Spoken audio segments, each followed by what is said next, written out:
mancing. Vincent nanya, Mang punya program apa gitu, punya ide apa? Ya saya bilang saya punya ide sedekah bibit. Sedekah bibit. Sedekah bibit awalnya membagi-bagikan tanaman, mengajak masyarakat ataupun orang-orang untuk menanam. Kebanyakan yang lain lebih kepada teknologi, seni rupa dan teknologinya gitu. Nah, sementara sedekah benih lebih kepada sharing ilmu pengetahuan, kebudayaan gitu.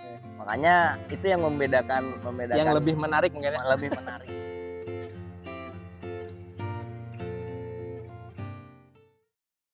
Oke, Mang Dian, selamat pagi. Kumaha da, Mang? Sehat, alhamdulillah kudu sehat. Hatur nuhun, Mang, terima kasih sudah mau diajak ngobrol. Kali ini Saujana punya sebuah program ya, ngobrol-ngobrol dengan teman-teman yang sudah mau dilibatkan dengan Saujana, namanya Saujana Siniar. Jadi semacam ya ngobrol-ngobrol ringan lah tentang keseharian, aktivitas Mang Dian itu. Kan udah lama nggak ketemunya sama Mang Dian teh.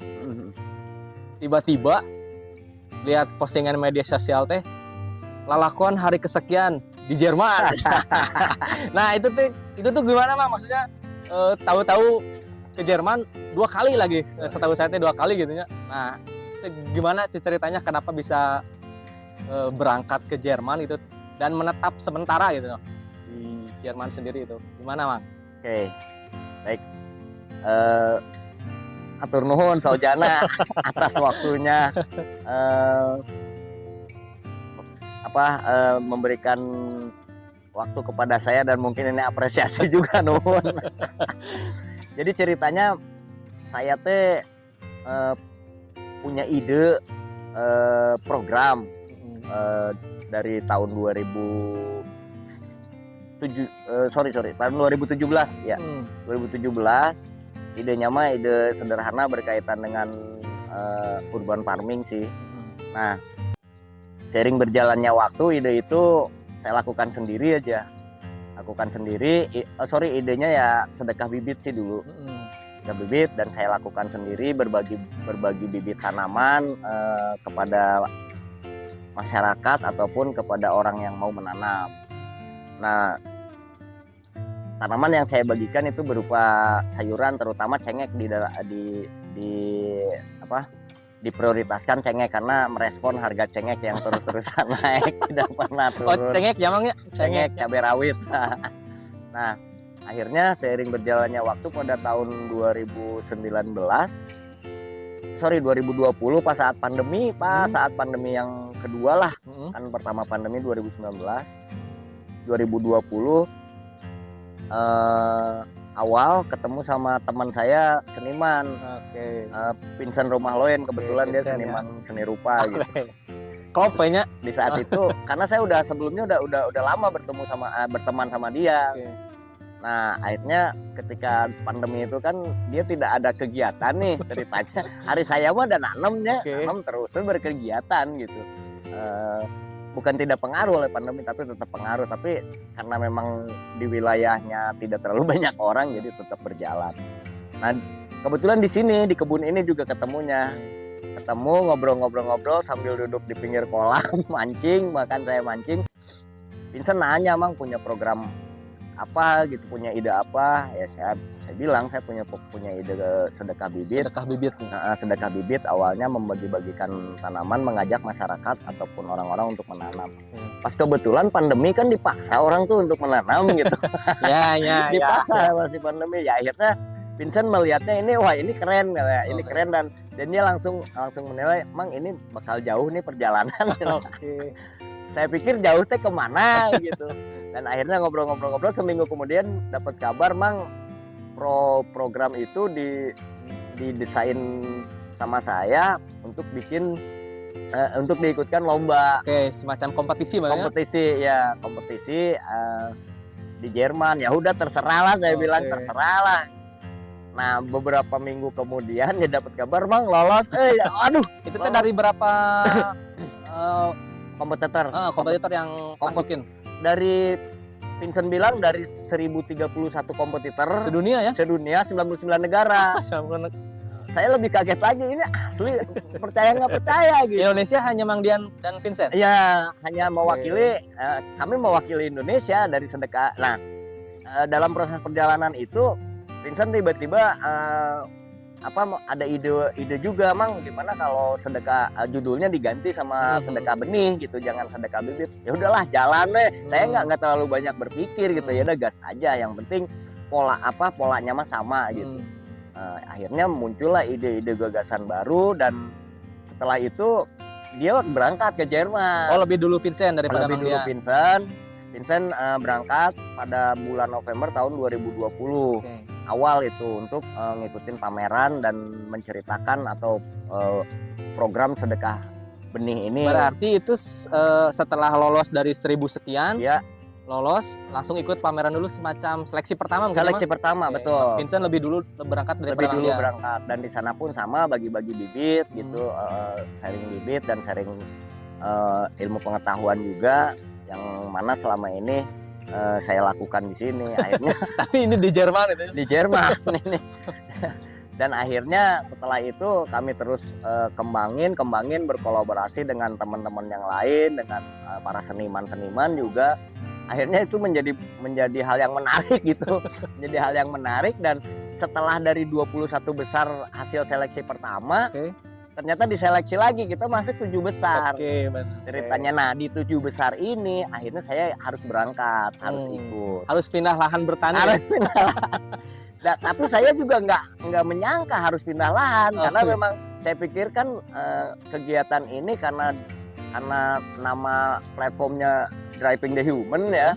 Saya pikir ini lebih kepada seni rupa ataupun seni lah ya. Tapi ternyata Vincent mengolah programnya, saya dipertemukan dengan petani cabai di sana. Siap.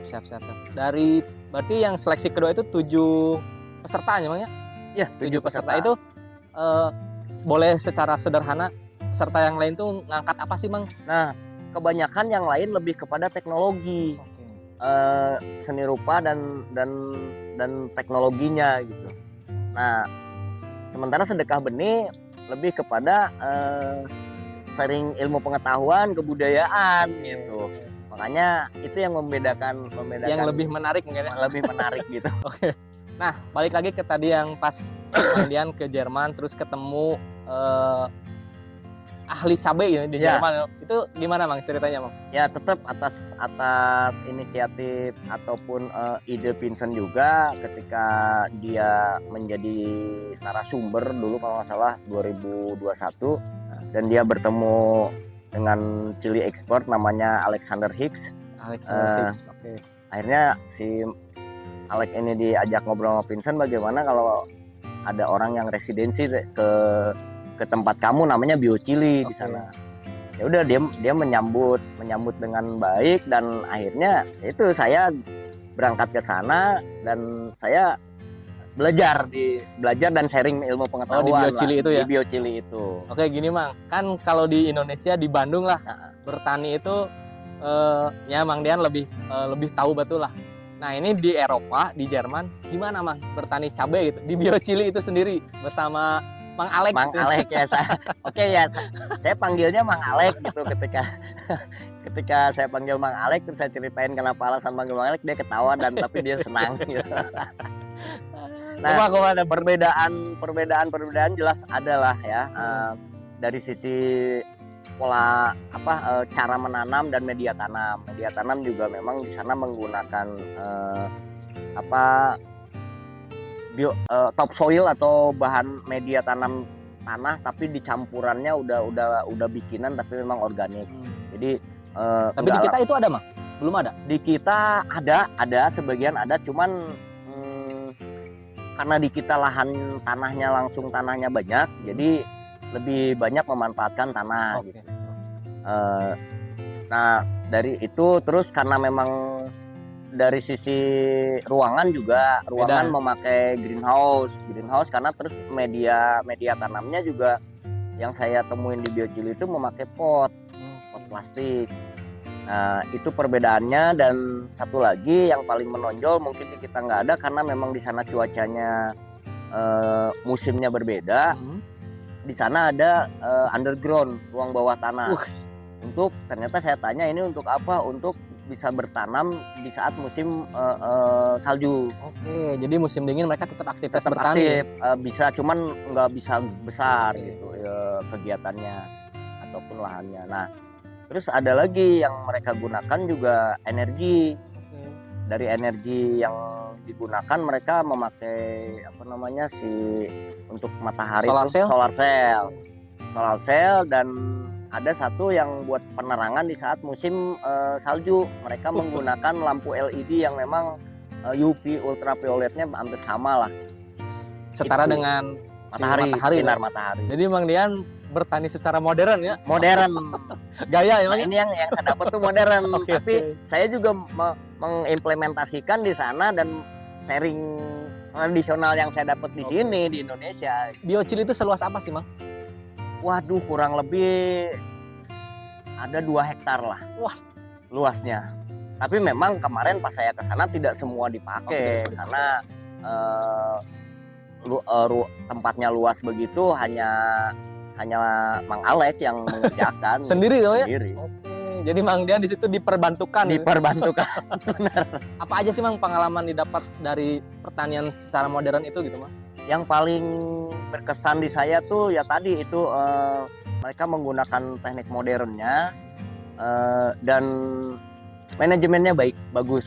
Manajemennya bagus, tertata mungkin karena mereka juga bukan hanya ke produksi tapi edukasinya juga ada. Jadi bukan hanya produksi tapi nilai apa yang dijalankan untuk edukasinya juga ada. Berarti bisa dibilang si Biochili ini semacam museum cabai kah atau apa, Mang? Kalau bisa jadi sih karena Biochili ini yang lebih antik, lebih unik mungkin buat saya, dan saya menemukan hal baru. Dia tuh mengkoleksi hampir 2000 jenis cabai seluruh dunia.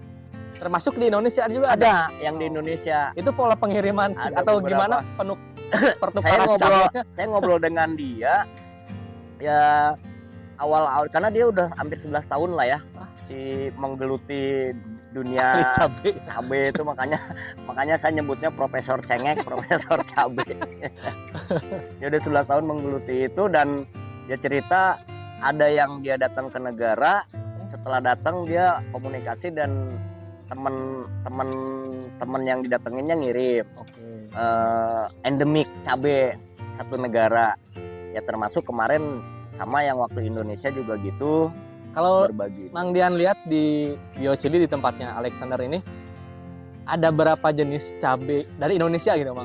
Kemarin yang saya tahu dari Indonesia ada 5 jenis. Apa aja tuh, Mang? Cabai Tanjung, cabai keriting, cabai burung, nama Indonesianya juga tercatat di situ. Ada cabai burung, gendot, dan cabai bunggulang. Garut. Nyampe ke Jerman. Nyampe. Oke. Selain dari luar daerah, India, Pakistan, banyak sih. Ini yang lebih menarik sih perjalanannya itu, dia cerita keren banget gila, memang ekspor sih. Ya. Nah, kalau soal pertanian Mang Dian sendiri ya di sini gitu ya, di studionya Sedekah Benih gitu. Itu ada nggak, Mang? Semacam ritual kah atau misalkan tahapan-tahapan yang dilakukan di sini kemudian dipraktekkan di Biochili? Nah, kalau sementara kearifan lokal, kearifan lokal itu kan di Bandung tuh di Sunda banyak. Sangat terkenal ya. Nah, makanya gitu saya cerita yang saya lakukan di sana karena memang punten-punten saya juga memang terbatas dengan bahasa. Kemarin Oke. Ada terbatas tapi mereka lebih memahami ketika ada gerak gitu. Bahasa iya, mereka juga memahami, saya terbatas dan kekurangan. Yang saya lakukan di sana untuk kearifan lokal di sini, ketika saya pertama datang ke Biochili, saya bilang, Alek permisi, saya bilang, mau apa kamu? Saya mau menyapa tanaman di sini yang ada di sini. Dia bingung. Komunikasi, diajak ngobrol ya. Dia bingung. Tapi dia langsung, oh silakan, dia mempersilahkan. Ya udah, saya unjuk salam sama tanaman dan sama wilayah sekitar gitu. Dengan cara yang saya dapat di Bandung gitu. ya mun di Bandung mah permisi punten meureun, ya. punten dulu lah Pipit gitu. kudu amit ngelak kudu Nah, mentak ngalah ya, Bang, kudu ya? mentak Oke. kudu bebeja teh gitu.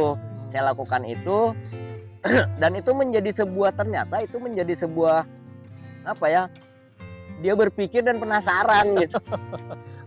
Sempat kami diskusi dan dia bertanya kenapa kamu lakukan itu, karena memang saya lebih memperjelasnya langsung ke intinya karena memang itu makhluk hidup. Oke. Dan akhirnya dia baru tersadarkan, oh iya ada satu respon dan ada satu apa namanya yang harus dilakukan, pendekatan perlakuan.